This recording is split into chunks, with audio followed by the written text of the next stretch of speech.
The Brothers Wisp. The Brothers Wisp, Brothers Wisp. The Brothers Wisp. The Brothers.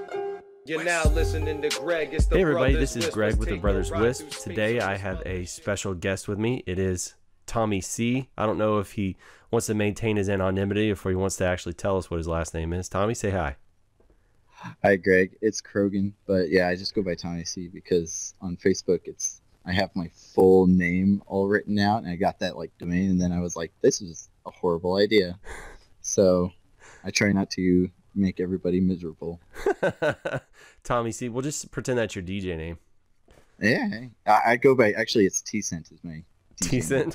TCent. I think I like that even better. That's killer, man. All right, so today Tommy actually was the first and so far only participant to respond to the give us 5 tips for the community, right? So it's 5 things you've run into this week, this month, that you've gathered over a lifetime. It doesn't matter, just 5 tips you think are important for anybody to know, whether you're beginner, you've been out there for a while, and then at the end of all of it, we're going to throw in my quick 5. So Tommy, kick us off with number 1. Number 1, it is have a test bench. So I actually haven't been doing WISP stuff at all long. It's been a year and a half-ish. And before that, my closest thing to networking was screwing around with Linux routers or Linksys. And so what I came into our network, and there was a shamble of stuff. And basically, if we ever wanted to try something out, the only way to do it was on the customer network. And it was just horrible because I would have to wait till 4 a.m. or be like, well, nobody's using it right now, I can get away with this. But eventually I was just forget this. And I got 5 or 6 of our decommissioned routers, and they're all we run MikroTik for everything, so it's beautifully easy. And I just created a miniature version of our network. And so I tested out everything that we wanted to try, new bandwidth limiting stuff, all of our OSPF stuff we're doing, and figured out a lot of stuff that's just been one of the steps forward. And so for me, anybody have a test network. And as I said in my tip, everyone has a test network, but not everyone has a production network. And being able to differentiate the two, I think it was on Ubiquity forums where I saw that or DSL reports. But God, whoever had that's freaking genius. And that's the thing is just set up a test thing and just make it so that you can figure out what's going on, and then you can have a default we know this works. So, yeah, that's I my think number 1. that's and your line there is one of my favorites. Yeah, everybody's got a test network, not everybody's got a production, and I 100% agree with you on that. Especially when you're going to roll out something new, right? You're going to try a new authentication system, or you want to try and transporting in a different way, right? It's so dangerous to test on your network, right? And admittedly, there's always that short period of time where you're well, I guess we're gonna find out if this actually works. But right? Well, I mean, you can obviously, minimize that. Sometimes it looks great in the lab, but until you start actually running traffic across it, you can't really tell what it's really going to do, right? I mean, you can run test traffic across and see what your CPU utilization is going to do on your test boxes, but you can't always tell what it's going to do to, say, TCP traffic, where maybe it mangles, 0.5% of everything, and all. I mean, so but it's better than nothing, right? And it gives you a good baseline to start from. I love that. I think it's a great number 1. So you said that you're new to the WISP market. What was your previous life? It's a long, sad story, but basically, I have a philosophy degree through no fault of my own. It's just summarization. So I was well, I know where I work. My family's been using their internet for as long as we've had internet, and as a kid, I got an amateur radio license, and I was always into computers. So when I was graduating high school, my current boss now had been annoyed enough by me by like various questions and stuff when he would come out that he was like, well, you want a job? And I was like, no, I want to go to college. And years later, I was like, yeah, see if they might want to hire me still. And surprise, surprise, like they've been looking for somebody to fill my job for like a year and a half. And they were like, yes, we want to hire you. And we don't care if you don't have any qualification whatsoever. Got you. Somebody who can contemplate the nature of the wireless network as well as fix it, right? Yes, I can do that. Yeah. That's tremendous. So was it you who was talking about like Asimov and stuff like that the other day in the Slack? Yeah. Okay. Yeah, I actually wrote some papers off of some of his stuff. Okay. I was thinking, wow, that's really out of left field for a WISP guy. I was just curious where that was coming from. I love well-rounded people. I wouldn't say strive to be one at some point. I would not say that I am that. I have some specialties that I am very deep knowledge about, but as my family can vouch, I have some very weak spots. As do we all. So speaking of weak spots, let's fill in some more people's weak spots. What do you have for your number 2 tip?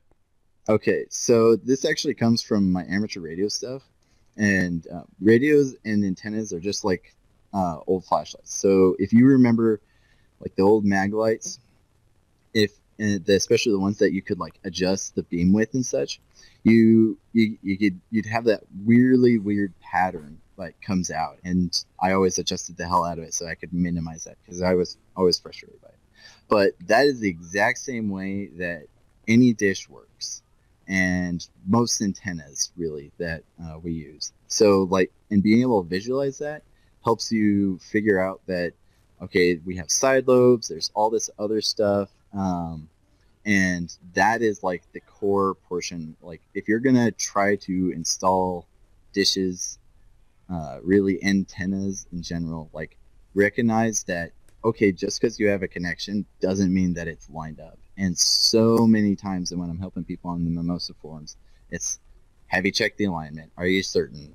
And people come back and be like, oh yeah, it was out of alignment and we were using way too wide of a spectrum and there was interference. And that we narrowed our channel, fixed the alignment, life's so much better. And it's like, wow, there you go. And that's one thing that we really struggled with here at my work is for a long time we were out in the middle of nowhere and you could connect people up at -75, have chains mismatched all the hells because we were running nano station M5s, and that's been my crusade of this last year, is getting rid of all those horrible connections, upgrading them, fixing them, changing, moving antennas, get as many of that stuff up, because that just makes life so much better. When you have things lined up well, you move way more traffic, and that's where you see it. Like people will say like, oh, I'm getting all this crazy amount of bandwidth. It's because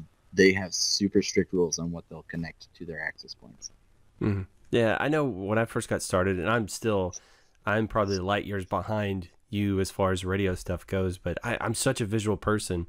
It was really a difficult, right? Because I was always like a routing and switching guy, right? Like physically locking stuff in, and all of that makes sense to me, right? And then you get into this radio stuff, and it's just magic, until somebody explained to me that you're right. It's radio waves are just like light, right? It's just in a different frequency. So it reacts sometimes the same way light does, right? So if you've got like a metallic shiny surface, a good portion of your signal will like bounce off of it, right? And that sort of broke my brain at first. I didn't, so if you think of how does light behave, radio waves sort of does as well, right? So that helped me a lot. And I think you're right. Having something you can lock into your brain can really help you understand these concepts. And I think that's a tremendous one. I think it's great. Yeah. Yeah. And as many times as you can, like always try and like compare or analogize, make an analogy between something you understand and what you're trying to figure out.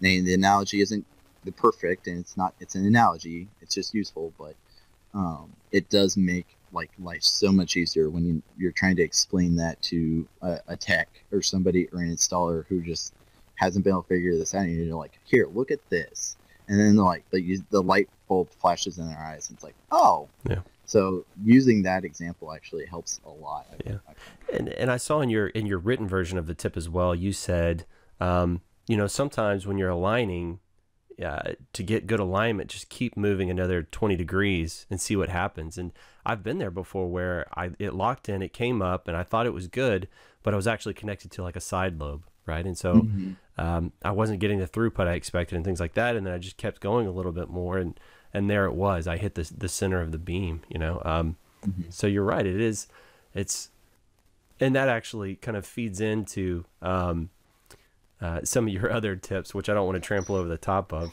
But no. But yeah, let's hit number 3. Let's keep trucking. Yeah. Don't break EIRP, which is the I can't even remember it off the top of my I amateur radio, but I can't remember acronyms.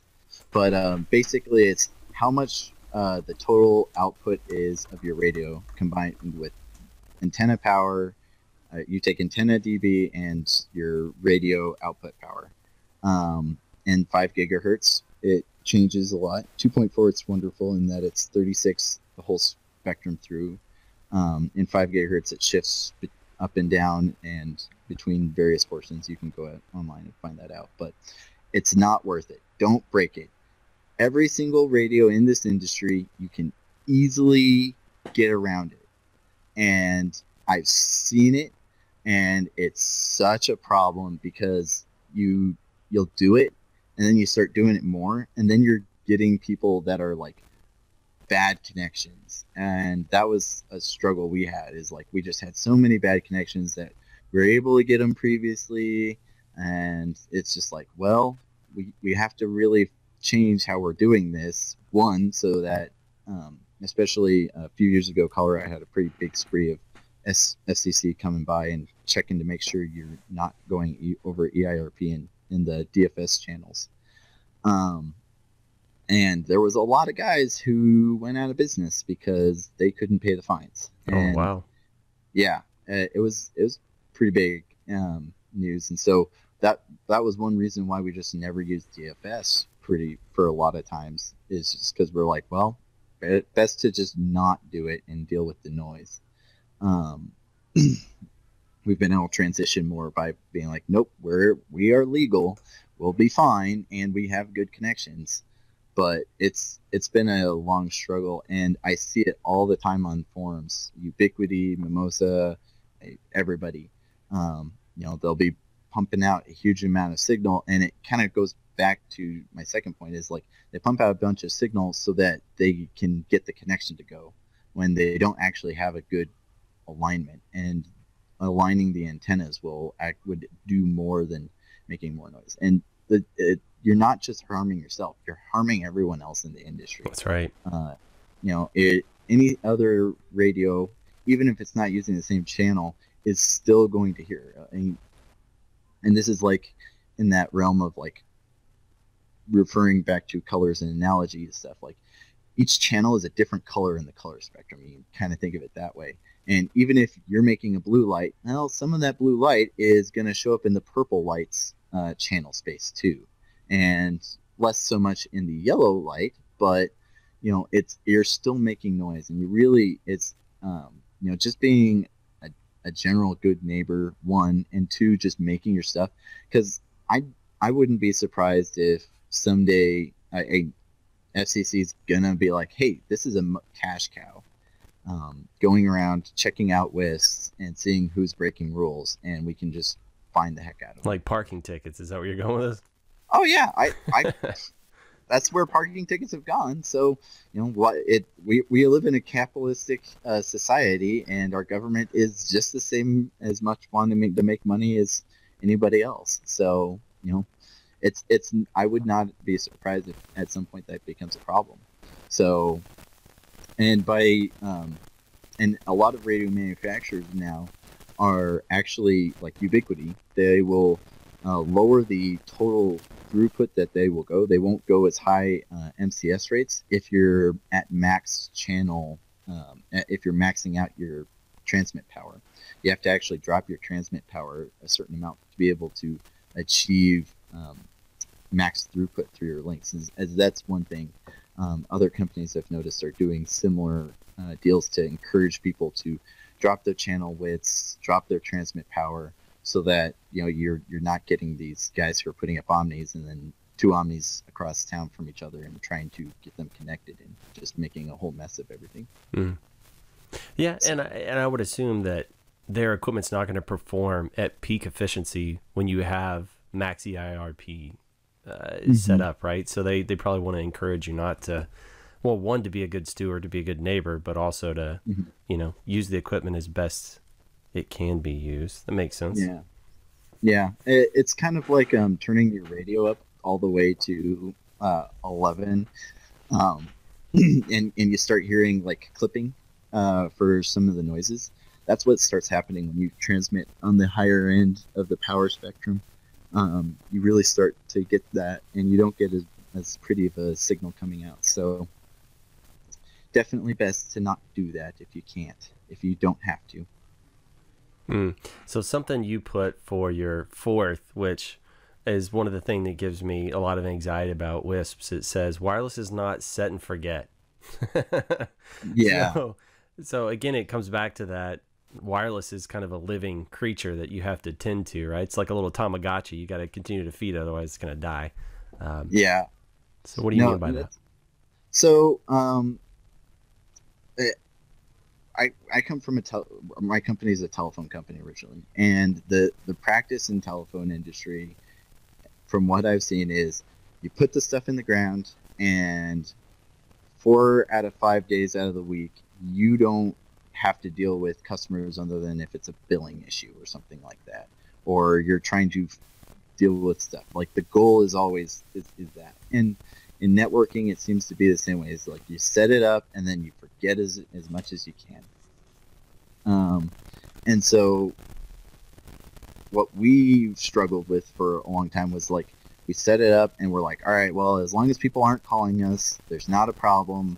We'll roll from there. And it's just like was the worst policy, because you're constantly just waiting for people to give you a call, and like people call like in groups or whatever. And then you're always just kind of chasing your tail, not knowing what's going on with the network. And wireless specifically, like antennas will get out of alignment either because of thermal stresses or wind, or you get a weird stuff. There's a million different things that can make it not be. And like the seasons, the changing of the seasons, right? Your alignment will adjust sometimes, right? Yeah, or trees grow in the way, or somebody builds a building. That's right. In the spring when leaves pop up, it's a very different scenario. Yeah. So like I am a big, like the biggest thing that has helped us like go from people complaining and hating us on Facebook to, hey, these guys are great. You totally should give them a call if you're having issues, and like maybe you want to consider going to them for internet. Has been we set up monitoring originally with Ubiquiti Air Control, and now we're like doing all sorts of different silly things. But like we got something, and then we like went through and we're like, these people are unacceptable. This is not what needs to be here. And we were just calling people, and like for a while, people were just floored, like, "What the heck? You're giving me a call and saying that my internet's well, yeah, it's been slow for a couple months. I haven't figured I'd give you guys a call." And it's like, well, all right, here we go. And so just going through and telling them, "Hey, your internet's crap. Let me fix that." Just has completely changed our interaction with our customers, and people don't call me anymore with saying, "Oh, it's been working. It's been horrible for months." It's, "Hey, it's went down this time." And I'm like, "Oh yeah, I saw that. I was," or the other night, I was texting one of my business customers, like, "Hey, your antenna went down," and they're like, "Oh yeah, we're remodeling the floor, so we unplugged everything." So I was like, "Oh, well, cool." And then a couple hours later, they're like, "Oh, we plugged everything back in," and I was like, "Yep, wonderful, life's good." And like that just builds loyalty. People are like, there's a, I can't remember the name of it, but it's this psychological syndrome where you have two different people who have two different service providers, and one service provider never has any issues, and the person's like, well, all right, their service is good. And then this other service provider, they have a big issue, but they are very responsive. They like contact the person like, oh, we're sorry, let us fix this. And the second person will actually report having had better service and that they're more satisfied with their service, even though the service was bad for a period of time, but their human interaction was better and they actually had some. And they're like, oh, if something breaks, I know that they're going to take care of me. And that makes people feel good. And that's what you're selling, is making people feel good and letting them get on the internet. But in the end, it's making people feel good. That's all sellers. Yeah, absolutely, man. Peace of mind is huge, you know, especially with vendors. I mean, if you're in the telco business and you're getting upstream or transit from somebody, you know what real pain is. You know, having to deal with those guys is such a nightmare. So when there's an off chance where you have a positive interaction, I mean, that sort of thing really sticks in your head. And everybody makes mistakes, right? We all make mistakes. If you can just own up to it quickly and be as transparent as possible, that's all I ever ask of anybody, right? Just own it and let's work towards resolution. I get you, man. Changing the experience, that's a big one. All right, so number 5, which arguably is your most important. Yeah, if you climb towers, have a good safety guy give you classes. I'm terrified of heights. I came in telling them that I am terrified of heights. And they're like, well, we want you that much, we'll take you anyways. And we have 8 towers between 80 to 140 feet. So no, I was not looking forward to working that. And particularly, like, I'm a hybrid network guy, installer guy, like a little bit of everything.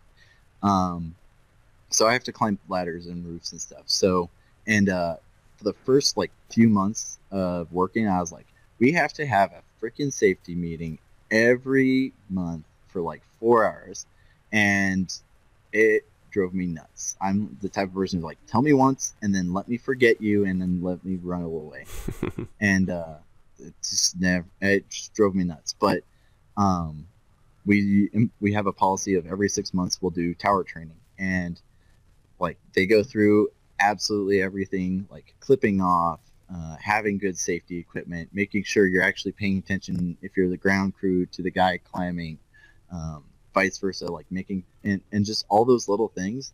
Because when it comes to like a good safety guy, how he's going to approach it is minimizing costs to you, which is like not minimizing what work you can get done. Because the idea of safety is that you're going to be able to work today, tomorrow, next week, next month, next year, and be productive. And with how our whole country and everything works, somebody gets hurt on the job, that person not only isn't producing for you anymore, but you also have to pay for like hospital bills, workers' comp, all that stuff. Yeah. That's a huge setback for any company to have if you have issues like that. And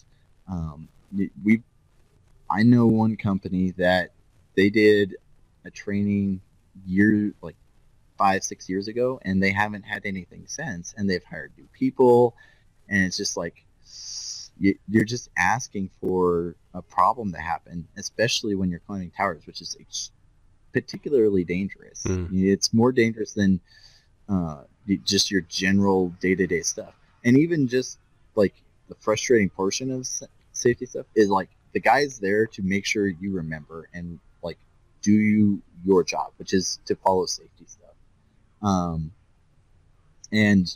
Like my now favorite example is our safety guy. We had him come down when we were setting up a new tower, and it was in a competitor's area, and the competitor, we believe, called OSHA with some fake violations, and our safety guy is actually on first name basis with the OSHA lady who deals with our industry, and because he calls her and asks her questions about, okay, well, what about this and what about that? Because he just doesn't know some particulars of things. And OSHA rules are big, extensive, and weird and up to interpretation. And so she gets these calls and calls him, is like, hey, do you know if Rogan Telephone was doing this, setting up a tower? He's like, yeah, I was there. And she's like, oh, really? And he's like, yeah, we set it up. We followed the rules as much as we can. We were climbing. We were tied off. We blah, da, da, da. Did we probably break an OSHA rule? But yeah, we don't think so, but we probably did, because you can't hardly walk and fart without breaking the rule. To which actually she laughed. So it's an okay joke. And it just ended there, because one, we had our safety guy there. He was able to vouch that we had we'd had a good, safe environment when we were doing this, and he had checked off like all these boxes, and that saved us from having OSHA come in and maybe fine us $500 for each of our spray cans that are just sitting on the shelf, not in a sealed safety container, or any of the other dozen sillinesses that if OSHA were to come in and just try and bend you over for it. It's like, it's a pain in the neck, but it will help. And if you have your installers, you don't hire them because they're the geniuses of the world and they do everything right. If they were that, they wouldn't be installers. Right. So just being clear with them and being like, hey, do this. This is your job. Your job is to not die, and to not die. Follow these rules. It's gonna save you money in the long run. Yeah, and I think you hit on a lot of really good points there. One is protection of the company, right? If you happen to be listening to this and you own the company, it helps prevent you. It helps protect you against liability, right? So it's, yes, we did the training if a mishap happens, right? That's like why a company has HR. It's not there to help the employees, it's to protect the company. Never confuse that in your mind, because you'll get the runaround really quick. But also, if these people working for you, right, they have people that they're responsible for, and I'm not exactly, I don't have a problem with heights. I've worked on top of buildings plenty of times, on catwalks, stuff like that.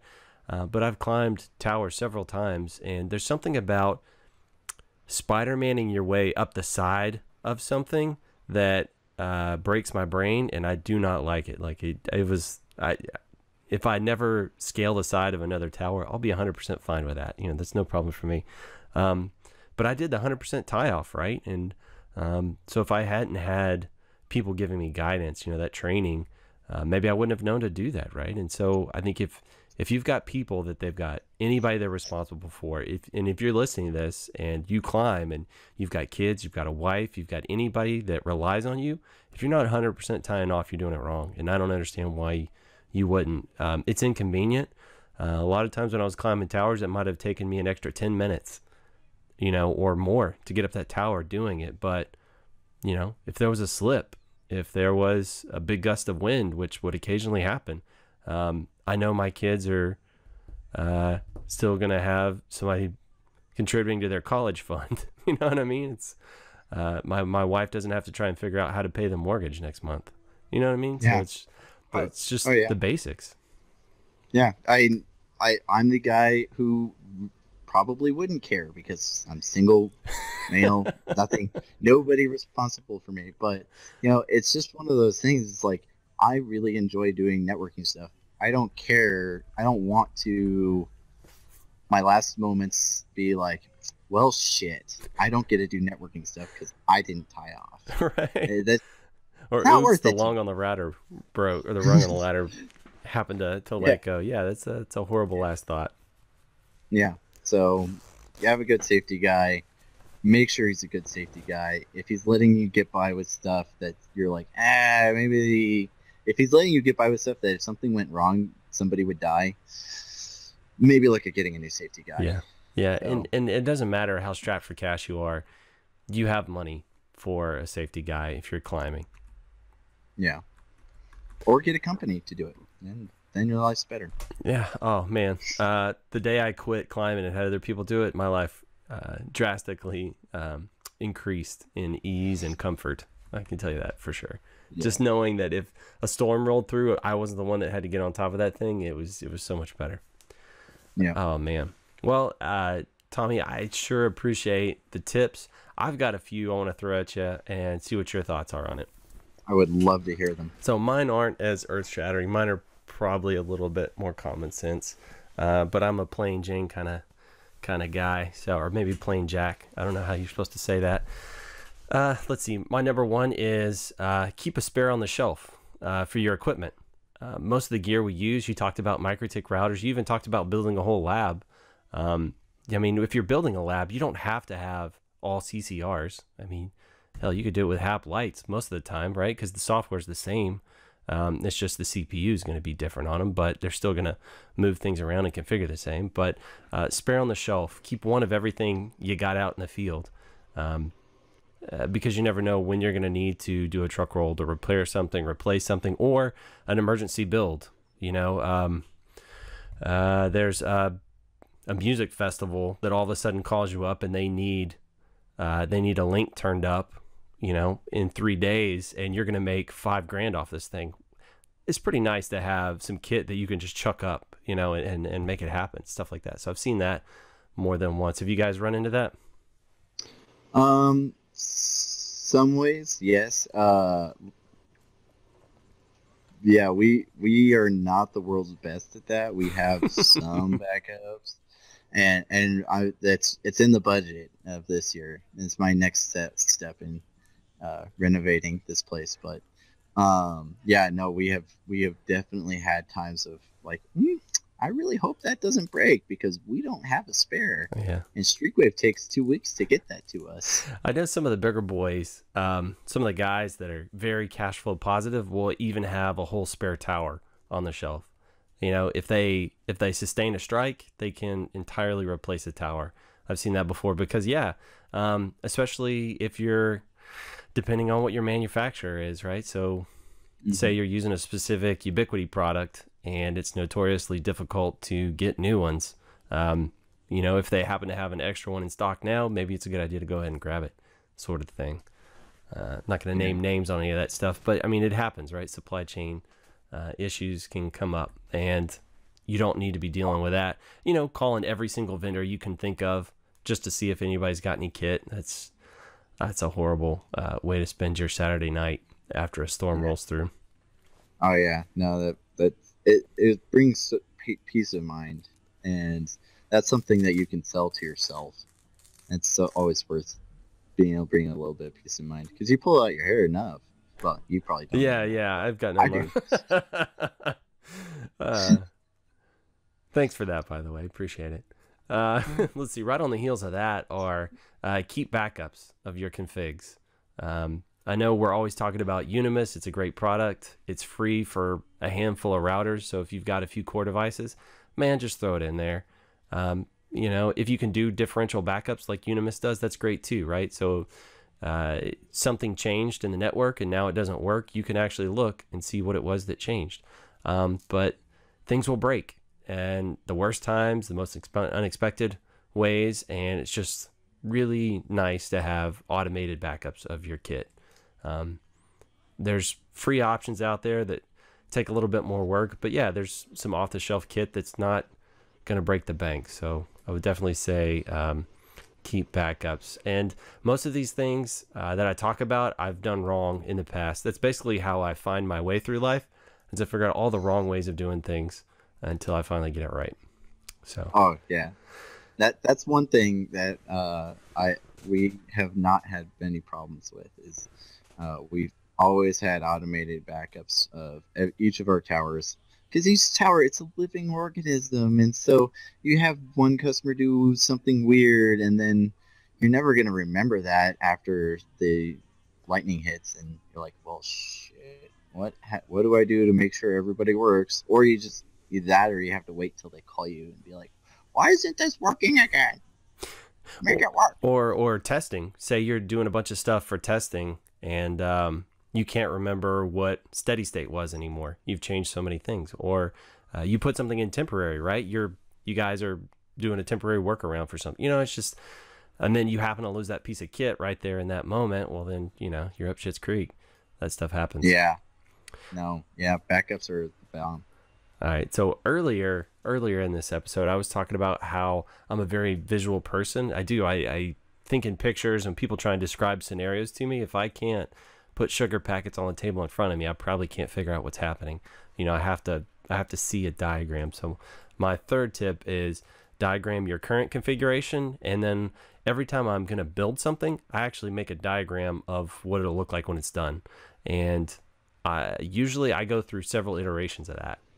So it'll be like new build version 1, 2, 3, sometimes even up to 4 before it's like done. And then when it's complete, I go back through and make sure it actually is updated. And that's if you have anybody else that's working on this network. If, like you said, it's not set it and forget it, but some parts of your network, you'll put them in there and you won't touch them for what, like 3 years? You come back easily, and you can't remember what you did. But if you've got a diagram, God, it makes life so much simpler. Also, for you guys that ever call in help, if you ever go to a consultant, you ever want to get another set of eyes, any of that stuff, they're going to be coming in completely blind. I mean, imagine, like you said, this is a living organism. Well, you've cultivated this living organism. You've watered it. You've pruned it. You've fertilized it. You've changed its spot. You've been doing that for years. So where all the bodies are buried. This new guy coming in doesn't have a clue, or the new guy you just hired doesn't have a clue. So definitely diagram this stuff. It helps. Oh God. It took me almost a year to understand the layout of my network. And it maybe not quite that long. It was a solid 6 to 9 months. Oh God. And everything had been built up and was known only by my boss. And I was like, if this man has a heart attack, they're gonna double my paycheck. I'm going to live here for a solid 2 months before anything can get fixed.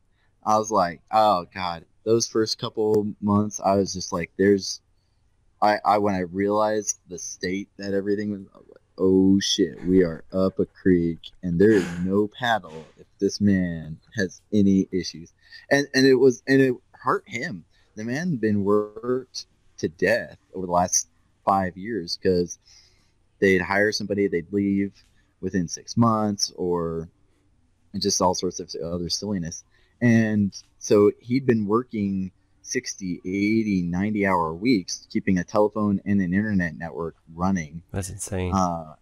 Yeah, and then he was trying to farm on the side, and it's just like he was dying, like in so many different ways. And like he has, like, just for him, like those last few months, he's lost 50 pounds. He's like has more energy. He's running around doing all sorts of stuff. Like we're getting all sorts of projects done that I couldn't even have, like I'd have to schedule 2-3 weeks out just to make sure that he would hopefully have time and the energy and be able to even like show up. Like he's even like arriving at work reasonably on time. Like this is being able to have like the map and everything figured out is gonna save you so much.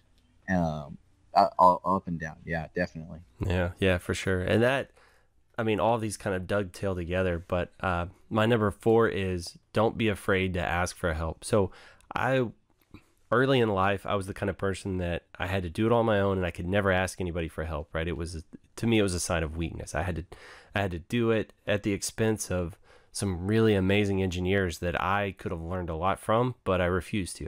It was just so stupid of me, and it was just part of my personality. I've since gotten out of that, but I've also been that guy that you're talking about where you're stress eating and you're just constantly having anxiety. And when you wake up in the morning, you feel sick to your stomach because it's just, there's just so much and it's only you. And I've had people come in that became competent, that got up to a level where they could help me. And nothing that I can think of occupationally has improved my quality of life more than having competent people. So don't be afraid to ask for help. Being on an island is lonely. If you don't have a volleyball you can draw a face on, you know, if you don't have your own Wilson, it's a terrible place to be. So don't strain yourself there, for sure. And you seem like the kind of guy that has no problems asking for help. So you're way ahead of the curve as far as I'm concerned. It took me a long time to get there. No. I had to be the guy who knew everything, and then went into several different industries where I knew shit, and nothing I had coming into was in any way pertinent. So yeah, I've had to go through the hard knock process of like, I don't know what I'm doing here. I'm gonna go out, look at somebody who looks like they're at least confident and see what they say. That's all part of the process, right? Everybody gets there at some point. Hopefully you just get there before you lose your mind. And my very last tip is, don't be afraid to help others, right? So once you've gained this knowledge, you've ground it out, you figured out how to do it. I know we're in this industry where we feel like if we give our neighbors next to us any of the information, you know, they'll use that to overtake us. And I'm not saying, you know, go give your secret sauce to the guy who's trying to take your territory. But you know, it's once you like, the way I feel about it is, this knowledge I've gained, it's not mine to keep, right? It's for me to help others with. And this industry we're in, it's hard enough as it is. If your neighbor is doing it the wrong way, like you were talking about with EIRP, if they're overpowering things, it makes it worse for everybody, right? So sometimes helping your neighbor actually helps you as well. But everybody's been there. Everybody's been at ground zero. Everybody started at the bottom, or, you know, had something go wrong, and then you just start that quick sweat where you're drenched in sweat, you know, because the shit just hit the fan. All of the alerting is going off, you know, everything's, you know, nobody wants to be there. So if you can help others, I say do it, even if it's in a small way. You know, I'm not saying go start a blog or start a podcast, because I don't need any extra competition, but you know, help people however you can. Yeah, no, I really appreciate, we have we have a pretty strong agreement where we won't go towards one of our competitors to ourselves, just because we have such good relationship with them. We share bandwidth to them, they share bandwidth to us. You know, it is so nice being able to just call somebody and be like, hey, like it makes like so many different things so much better. And I wish we could have better relationships with the other competitors around us, just because, like, I had one lady who I couldn't bring her service, but I was like, hey, give these guys a call. They should be able to pick you up. And not only is she going to remember me and be like, hey, those guys are really nice, and they hooked me up with somebody who provides good service, you know, she might be able to recommend and give stuff. And like, and just in general, like, you know, you don't have to be cutthroat. Like, there's something to being like, you know what, I have my area, and they aren't coming towards me. I'm not going to go towards them. And it's so satisfying, because you get to you learn stuff so often as well when you're helping people.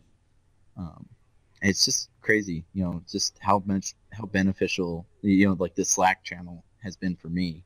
I haven't been amazingly helpful to anybody, I don't think, but just like going through the process and help, like working with people and fixing various things, it's I learn a lot. Yeah, man.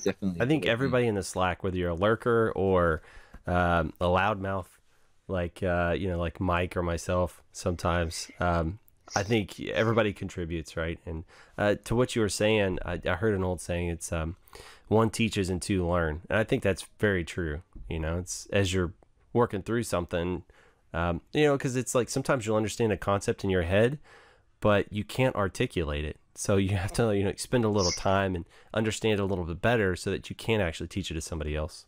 And I've been there before, and I've gotten stronger because of it.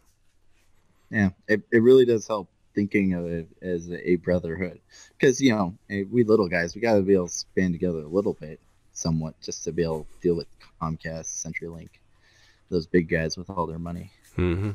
Taking them down one at a time. Down with the system. Oh, starting our own little anarchy club. I like it. Yeah. Excellent. Well, Tommy, I've eaten up enough of your time, brother. It's late. And the number 5, don't be afraid to help others. You certainly did it with your 5 tips here, man. So I appreciate it. Anybody have any questions or comments, shoot them towards us. Facebook.com/TheBrothersWISP. Contact us at TheBrothersWISP.com if you're an email type of person. We do the Patreon. If you're a patron, we don't give you any extra audio content. I don't know what anybody would want. If anybody has any suggestions, spit it out. But you do get access to the Little Brothers with Slack, which Tommy was talking about, which is a private Slack just for you guys to go ham in there. I love it because it is very courteous. Like sometimes there's spirited discourse, but nobody's really being toxic like some of the forums and stuff can be. And you've got real humans kind of interacting back and forth, which I really like in real time. So, Tommy, is there, by chance, do you want people to contact you on the internet? I don't really have much of an internet presence, so there's not really anything to contact. If you really want to get a hold of me, go head on over to the Mimosa forums and talk to William 5 there. That's me. Or come into the Slack. Otherwise, there's just not a lot of great ways to reach me that aren't my ways for my family. All right. Well, I didn't know if you wanted to promote anything or anything like that. Yeah, Mimosa forums. William 5, he's your man. If you have questions, I will hook you up because I read the manual.